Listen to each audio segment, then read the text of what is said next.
بسم اللہ الرحمن الرحیم۔ شروع اللہ کے نام سے جو بڑا مہربان نہایت رحم کرنے والا ہے۔ ایک شخص فرانس کے ایئرپورٹ پر وضو کر رہا تھا۔ اس سے کسی نے پوچھا کہ آپ کس ملک سے تعلق رکھتے ہیں؟ اس نے کہا پاکستان سے۔ سائل نے پوچھا کہ پاکستان میں کتنے پاگل خانے ہیں؟ اس نے جواب دیا کہ مجھے تعداد کا تو پتہ نہیں، ویسے چند ایک ہی ہوں گے۔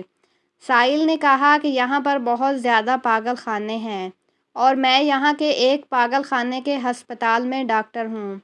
میری پوری عمر اس تحقیق میں گزری ہے کہ لوگ پاگل کیوں ہوتے ہیں اور پاگل پن سے بچنے کے لیے کیا کیا احتیاطی تدابیر اختیار کرنی ضروری ہیں۔ میری تحقیق کے مطابق جہاں اور بہت ساری وجوہات ہیں، ایک وجہ یہ بھی ہے کہ لوگ اپنی گردن کے پچھلے حصے کو خشک رکھتے ہیں۔ کھچاؤ کی وجہ سے رگوں پر اس کا اثر ہوتا ہے۔ جو لوگ اس جگہ کو وقتاً فوقتاً نمی پہنچاتے رہیں وہ پاگل ہونے سے بچ جاتے ہیں۔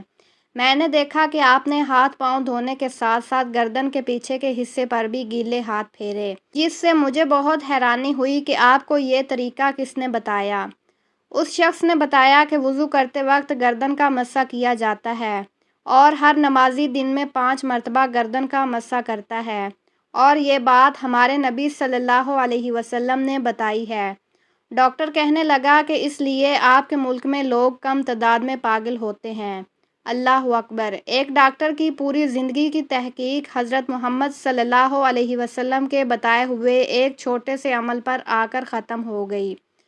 حضرت عبداللہ صنابی رضی اللہ تعالی عنہ کی روایت ہے کہ رسول اللہ صلی اللہ علیہ وسلم نے فرمایا، بندہ مومن جب وضو کرتا اور اس میں کلی کرتا ہے تو اس کے منہ کے گناہ جھڑ جاتے ہیں، اور جب ناک میں پانی ڈال کر اسے جھاڑتا ہے تو اس کے ناک کے گناہ جھڑ جاتے ہیں، اور جب چہرہ دھوتا ہے تو اس کے چہرے کے گناہ جھڑ جاتے ہیں، یہاں تک کہ پلکوں کے نیچے سے بھی نکل جاتے ہیں، اور جب دونوں ہاتھ دھوتا ہے تو اس کے ہاتھوں کے گناہ جھڑ جاتے ہیں، یہاں تک کہ ناخنوں کے نیچے سے بھی نکل جاتے ہیں، اور جب اپنے سر کا مسح کرتا ہے تو اس کے سر کے گناہ جھڑ جاتے ہیں، یہاں تک کہ اس کے کانوں سے بھی نکل جاتے ہیں، اور جب اپنے پاؤں دھوتا ہے تو اس کے پاؤں کے گناہ جھڑ جاتے ہیں، یہاں تک کہ ان کے ناخنوں کے نیچے سے بھی نکل جاتے ہیں۔